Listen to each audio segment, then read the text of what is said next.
¿Y si te dijera que la mayor batalla de los vikingos no tuvo lugar en Inglaterra ni en Francia?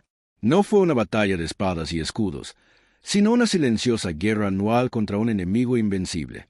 Frío absoluto y oscuridad. Cuando los fiordos se congelaron y el sol apenas asomaba por el horizonte, comenzó la verdadera prueba de supervivencia. Sus largas casas quedaron sepultadas por la nieve y sus preciadas provisiones comenzaron a escasear cada día. El verdadero ingenio de este pueblo no se manifestaba en la furia de un berserker, sino en el cálculo silencioso de un almacenista. Lo que almacenaban en los puestos y ahumaderos era lo que determinaba si el clan vería los primeros brotes de la primavera. La supervivencia era una tecnología basada en el humo, el hielo, la sal y el tiempo mismo.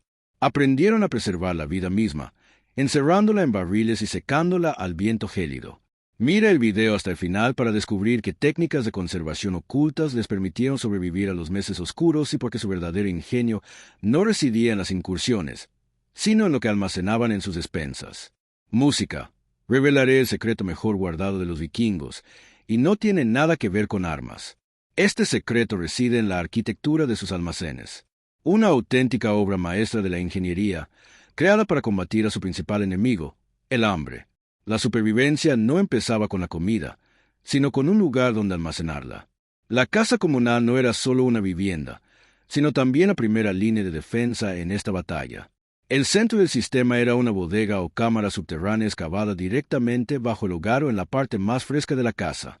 Este espacio, llamado Sval, aprovechaba la temperatura constante de la tierra para proteger los suministros. Aquí, en la oscuridad y el frescor, se almacenaban los alimentos más frágiles, protegidos de las heladas y la putrefacción. Ollas de barro y barriles de madera se alineaban en filas que contenían los tesoros más preciados del clan. Sobre las cabezas de la gente, bajo el propio techo, se encontraba otro espacio importante, el ático. Se llenaba constantemente de humo cálido procedente del hogar central, que no tenía chimenea inventada a través de aberturas especiales. Este humo no era una molestia. Era tecnología. Aquí se colgaba la carne y el pescado para ahumarlos lentamente, convirtiendo los productos frescos en provisiones de larga duración. Fuera de la casa, solían construirse graneros separados, conocidos como establos. Estas estructuras eran la cumbre de la ingeniería. Se construían sobre altas pilas de madera o piedra para proteger el preciado grano de la humedad del suelo. La construcción de las pilas también servía de barrera, dificultando el acceso a los suministros. Este año nevará con fuerza. Debemos asegurarnos de que el grano se mantenga. Cada elemento del almacén estaba cuidadosamente pensado. Las ranuras en las paredes de los graneros aseguraban la circulación constante de aire seco, evitando la aparición de moho. Las puertas eran bajas y robustas, y las cerraduras, aunque primitivas, simbolizaban el valor del contenido. Todo este sistema estaba diseñado con un solo propósito: vencer al tiempo. Gestionar estos suministros era una tarea logística compleja. Existía una estricta jerarquía de lo que se comía primero y lo que se almacenaba hasta el invierno. Los primeros en consumirse eran los alimentos que podían echarse a perder rápidamente, mientras que los secos y fermentados permanecían intactos hasta los meses más oscuros. Esta infraestructura constituía la base del poder vikingo. Les permitía no solo sobrevivir al invierno, sino también acumular excedentes. Estos excedentes les permitían disponer de tiempo y recursos para construir barcos, crear armas y, en última instancia, para las expediciones que cambiaron la historia de Europa. Nos encantaría conocer tu opinión. ¿Qué opinas de cómo un sistema de almacenamiento tan simple pero ingenioso determinó su estilo de vida? Escríbelo en los comentarios y suscríbete a nuestro canal. ¿Estás listo para descubrir la verdad sobre qué constituía el 90% de la dieta de los vikingos? A pesar de las imágenes de guerreros deleitándose con enormes trozos de carne, la realidad era mucho más prosaica. La base de su supervivencia, su pan de cada día, en el sentido estricto de la palabra, era el grano. Sin él, no habrían tenido fuerzas para las expediciones ni para la vida misma. El cultivo principal era la cebada, conocida como cebada grande. Era increíblemente resistente y podía crecer en el duro clima del norte en suelos rocosos y pobres. La cebada era versátil. Se utilizaba para hacer pan, gachas y igualmente importante, la cerveza. Era la principal fuente de calorías durante los meses de invierno. Parecía una rata ahogada intentando llegar a casa, junto a la barba de Odín. ¡Qué buena historia para la cerveza! Además de cebada, centeno, rúcula y avena, También se cultivaba frar. El centeno producía un pan más oscuro y denso que no se ponía duro durante mucho tiempo. La avena se usaba con mayor frecuencia para hacer unas gachas sustanciosas que calentaban el cuerpo en las largas y frías mañanas. Cada grano contaba. El trabajo diario de convertir este grano en alimento era monótono pero vital. Las mujeres pasaban horas girando pesados molinos de mano, Kernenstein, moliendo el grano seco para convertirlo en harina.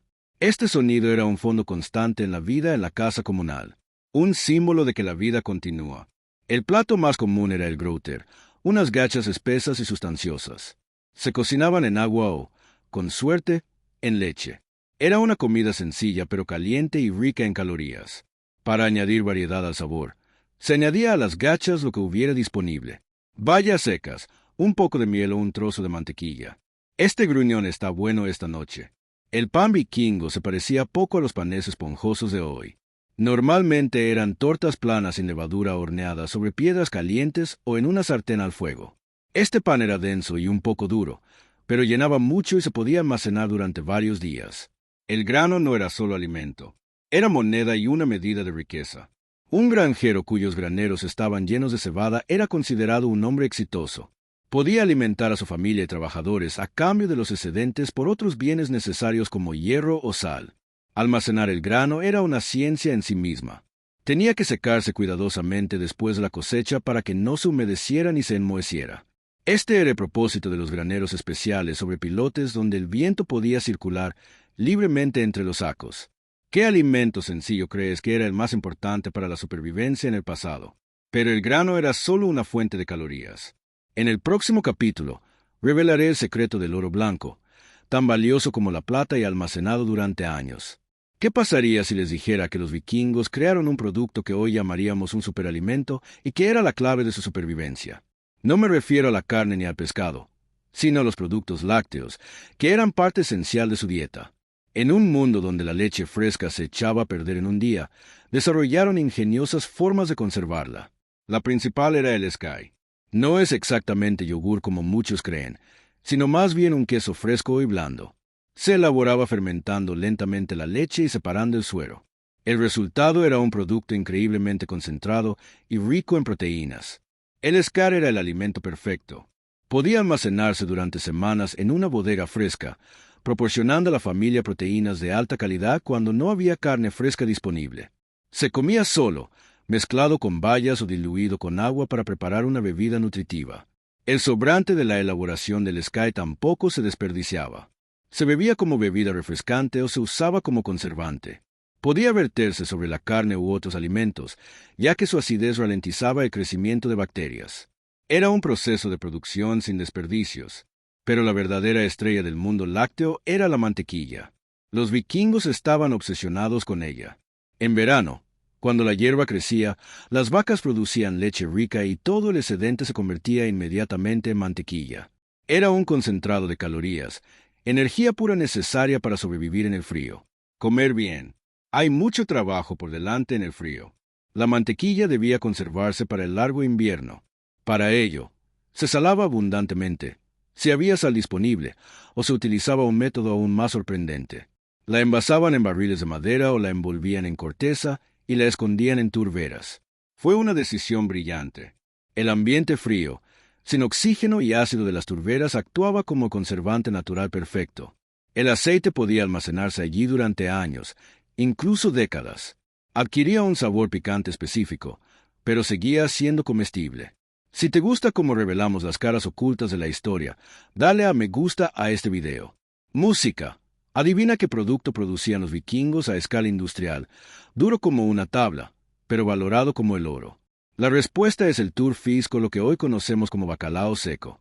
Era bacalao seco y no solo era alimento, sino la base de la economía, el comercio y los largos viajes. El turfisk es perfecto esta noche. Por el mar y la cosecha. Cráneo. El norte de Noruega, especialmente las islas Lofoten, era el centro de esta industria. Cada invierno, de enero a abril, enormes bancos de bacalao ártico se acercaban a las islas. Era una verdadera maravilla natural, y los vikingos aprendieron a aprovecharla al máximo. La tecnología de producción era ingeniosa en su simplicidad y no requería nada más que la propia naturaleza. El pescado se visceraba y se ataba en... Los peces se cortaban por la cola en parejas. Luego se colgaban en enormes estructuras de madera similares a marcos llamados hiel. El ingrediente secreto era el aire frío, seco y limpio del invierno. La escarcha congelaba al instante el pescado y el viento constante le extraía lentamente toda la humedad. Al mismo tiempo, el pescado no se pudría, ya que las bacterias no podían desarrollarse a temperaturas tan frías. No necesitaba sal. Después de 3 a 4 meses, en primavera, el pescado se convertía en lo que los noruegos llamaban una tabla de proteínas. Perdía hasta el 80% de su peso, volviéndose increíblemente ligero y duro como la madera. Literalmente podía usarse como un garrote. En esta forma seca, el pescado era prácticamente eterno. Podía conservarse durante 3, 5 o incluso 10 años sin perder sus propiedades nutricionales. Era el producto enlatado ideal, ligero, compacto e increíblemente rico en proteínas. Antes de consumirlo, este pescado debía ser reanimado. Se remojaba en agua durante varios días y luego se golpeaba con martillos especiales para ablandar las fibras. Después, se podía hervir, guisar o comer con mantequilla y pan plano. ¡Qué disfrutes! Esto protegerá del frío. Este producto se convirtió en el motor de la era vikinga. Era pescado de reserva que llevaban en sus largos viajes a Groenlandia o Norteamérica. No se echaba a perder con el aire húmedo del mar y proporcionaba a la tripulación la fuerza necesaria. Era más calórico y ligero que el grano. ¿Qué producto de supervivencia moderno crees que se puede comparar con este? Pero el secado no era el único método. En el siguiente capítulo, aprenderás cómo los vikingos usaban el humo y la sal para conservar la carne. Aunque el pescado y el grano eran los alimentos básicos, la dieta vikinga habría estado incompleta sin carne. Los animales domésticos eran una parte importante de la economía. El otoño era la época del sacrificio masivo de ganado. Era una decisión difícil pero necesaria. Era imposible mantener a todo el rebaño durante el invierno, ya que no habría suficiente heno. La carne fresca se consumía inmediatamente y se celebraban festines para celebrar la cosecha. Pero la gran mayoría de los cadáveres se destinaban al almacenamiento a largo plazo. Aquí es donde entraban en juego dos técnicas principales, el ahumado y la salazón. Eran la clave para preservar la preciada proteína. El ahumado era uno de los métodos más antiguos y fiables. Los trozos de carne se colgaban en lo alto del tejado de una casa alargada. El humo del hogar central ascendía lentamente y envolvía la carne. Este proceso podía durar semanas o incluso meses. El humo actuaba de varias maneras a la vez. Primero, secaba lentamente la carne, eliminando la humedad. Segundo, los químicos del humo tenían propiedades conservantes que inhibían el crecimiento de bacterias. Tercero, protegía la carne de los insectos. El resultado era un producto firme, oscuro y muy aromático. Esta carne ahumada podía colgarse bajo el tejado durante todo el invierno y se cortaban los trozos según fuera necesario. Se añadía a sopas o se comía en finas lonchas con pan. Otro método popular era el secado al viento, especialmente para el cordero. En Noruega, todavía se conserva un plato llamado skjerpaje, que se remonta a la época vikinga. Consiste en un jamón de oveja seco secado al frío viento de la montaña hasta que está casi completamente deshidratado. Música. El segundo método, aún más fiable, era la salazón. El problema era que la sal en sí misma era un producto increíblemente caro y escaso. Se le llamaba oro blanco. Tenía que importarse del sur o evaporarse del agua de mar, lo cual era un proceso muy laborioso. Donde había sal disponible, obraba maravillas. La carne se cortaba y se empaquetaba apretadamente en barriles de madera, espolvoreando cada capa con abundante sal. La sal extraía toda la humedad de la carne, creando un ambiente en el que ningún ser vivo podía crecer. Esta carne salada podía almacenarse casi indefinidamente. Los barriles de carne salada eran una reserva estratégica. Antes de consumirla, la carne debía remojarse en varios cambios de agua para eliminar el exceso de sal, pero era un pequeño precio pagar por la conservación del producto. La hábil combinación de estos métodos, ahumado, secado y salazón, permitió a los vikingos crear un suministro estable de carne durante todo el largo invierno. Esto requería un enorme esfuerzo y previsión, pero garantizaba que hubiera suficiente comida en casa, incluso en las heladas más severas. Lo que voy a mostrarles puede parecer impactante, pero fue un brillante avance científico. ¿Qué hacer si no se tiene sal y el clima es demasiado húmedo para secarla? Los vikingos encontraron la respuesta, que se encontraba en un campo que hoy llamaríamos bioquímica. Dominaron el arte de la fermentación. La fermentación es esencialmente un proceso de control de la descomposición. Los vikingos descubrieron empíricamente que, si se creaban las condiciones adecuadas, ciertas bacterias podían utilizarse para conservar alimentos, sin permitir el desarrollo de bacterias dañinas. Era una estrategia arriesgada pero efectiva. El ejemplo más famoso y extremo es el acarl, tiburón de Groenlandia fermentado. La carne de este tiburón es tóxica cuando está fresca debido a su alto contenido de ura. Para hacerla comestible, los vikingos desarrollaron un proceso complejo que tardaba varios meses. El cadáver del tiburón se enterraba primero en grava durante varias semanas o meses. La presión y el ambiente permitían que los fluidos tóxicos escaparan. Luego se extraía la carne saturada, se cortaba en tiras y se colgaba al aire libre para que se secara durante varios meses más. El resultado era un producto con un olor muy penetrante y distintivo, pero completamente seguro y nutritivo. Era una forma de convertir un recurso incomestible en una valiosa fuente de proteínas en las duras condiciones de Groenlandia e Islandia. Fue un triunfo de la ingeniería sobre la naturaleza. Este es el sabor de la supervivencia. El acarl, fermentado y firme, nos mantiene fuertes durante el invierno. Otro ejemplo era la trucha fermentada con rockfisk. El pescado se evisceraba. Se salaba ligeramente, se necesitaba mucha menos sal que para la salazón normal, y se envasaba herméticamente en barriles. Luego se dejaba fermentar en su propio jugo durante varios meses a baja temperatura. El proceso de fermentación ablandaba las espinas y convertía la carne en una masa pastosa con un aroma intenso. Este método estaba muy extendido en las regiones montañosas de Noruega, donde el acceso al mar era limitado y la sal escaseaba. Las raíces del famoso arenque sueco, también conocido como surströmming, también se remontan a esta época. El principio es el mismo. El pescado se salaba lo justo para que no se pudriera, sino que fermentara. Los barriles donde fermentaba se hinchaban con el tiempo debido a los gases. El arenque está perfecto este año. ¿Cuál de estos métodos te parece más ingenioso? Pero no toda la comida era tan complicada. En el próximo capítulo, descenderemos a almacenes subterráneos para los últimos regalos del verano. Música. Una bodega vikinga no solo era un lugar de almacenamiento de grano y productos lácteos. Era un auténtico huerto subterráneo donde los últimos regalos del otoño, las verduras, esperaban su momento. Sin estas modestas pero fiables fuentes de nutrición, la dieta habría sido peligrosa y monótona. Los protagonistas del frente vegetal eran los tubérculos. Las rutabagas, los nabos y las variedades silvestres de zanahorias eran los cultivos principales. Se valoraban por su capacidad de almacenarse durante mucho tiempo en un lugar fresco y oscuro sin perder sus cualidades. Eran firmes y duraderas. La cosecha de tubérculos era el último eslabón del año agrícola. Se desenterraban lo más tarde posible, pero antes de las primeras heladas fuertes. Luego se limpiaban cuidadosamente de tierra, pero no se lavaban para no dañar su capa protectora. Se almacenaban en los rincones más frescos y oscuros del sótano. Para ello, solían utilizarse cajas con arena seca o musgo. Las verduras se colocaban en capas para que no se tocaran.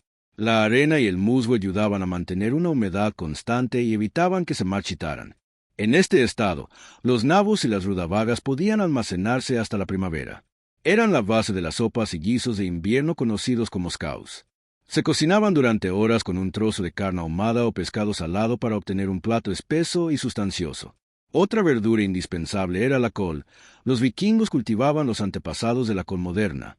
También se conservaba bien en bodegas frescas, pero contaban con un método más avanzado de conservación. Aprendieron a fermentarla.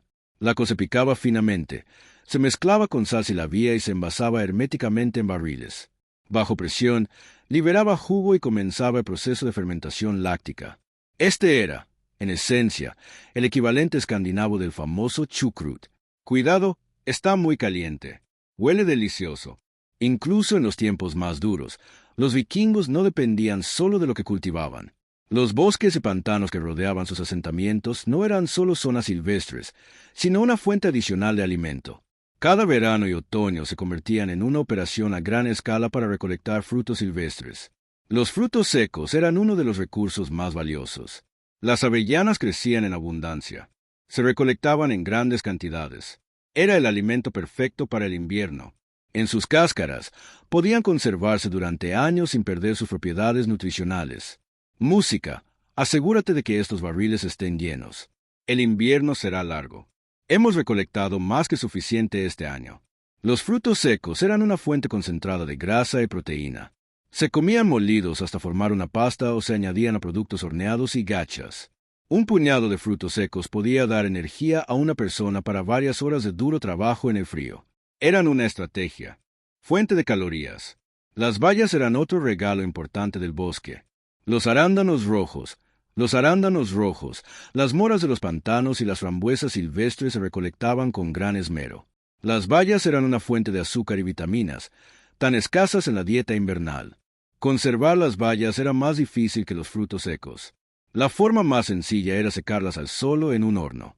Las bayas secas se añadían a las gachas y sopas, dándoles el sabor y el aroma del verano.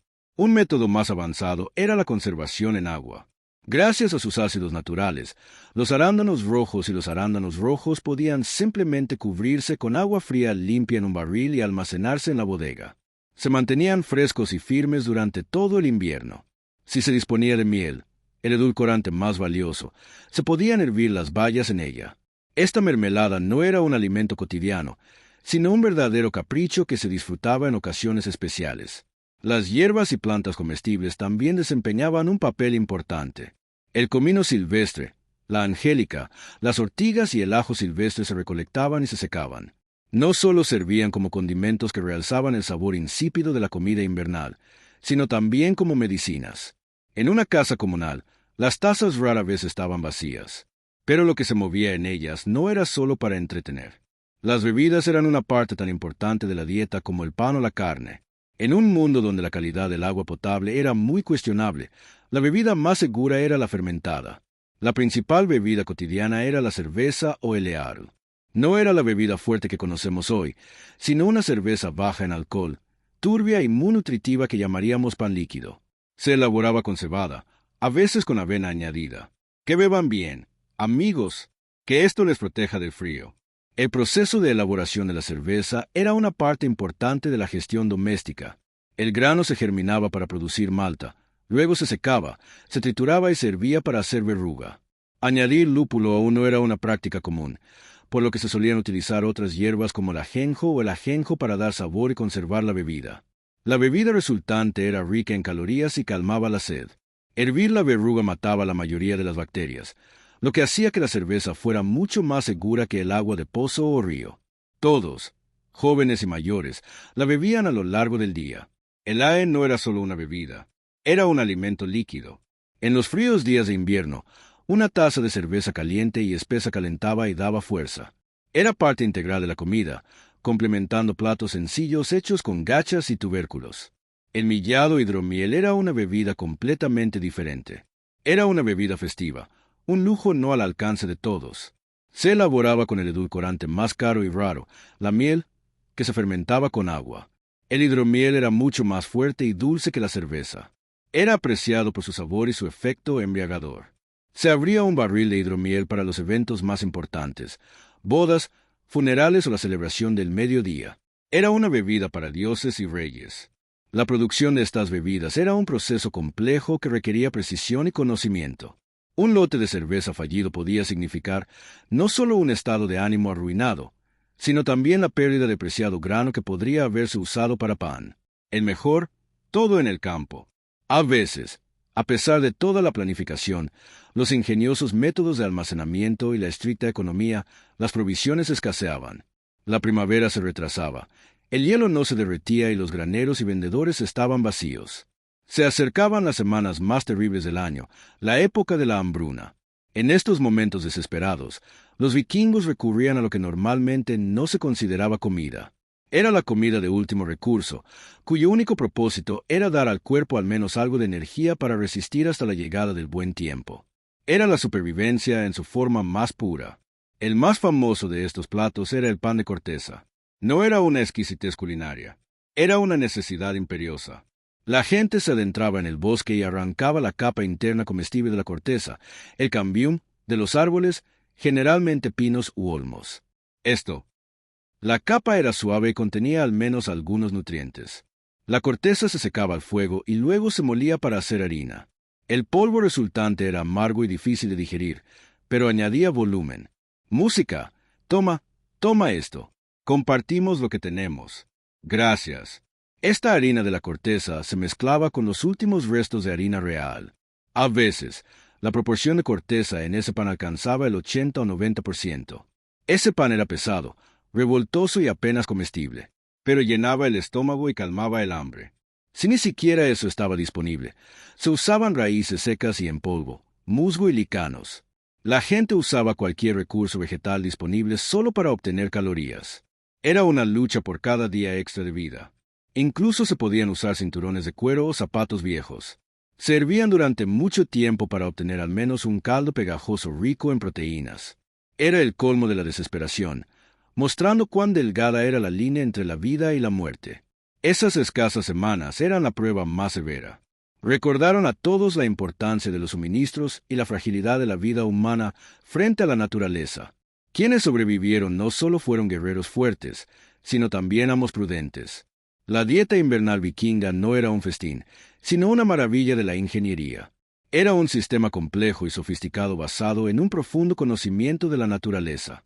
Secar al viento gélido, ahumar en el humo del hogar, fermentar en barriles oscuros y almacenar en la frescura de la tierra eran técnicas de supervivencia. ¿Qué otros aspectos de la vida vikinga te gustaría que exploráramos? Quizás su medicina, la construcción naval o los secretos de sus artesanías. Sugiere temas para futuros videos que te gustaría ver en nuestro canal en los comentarios.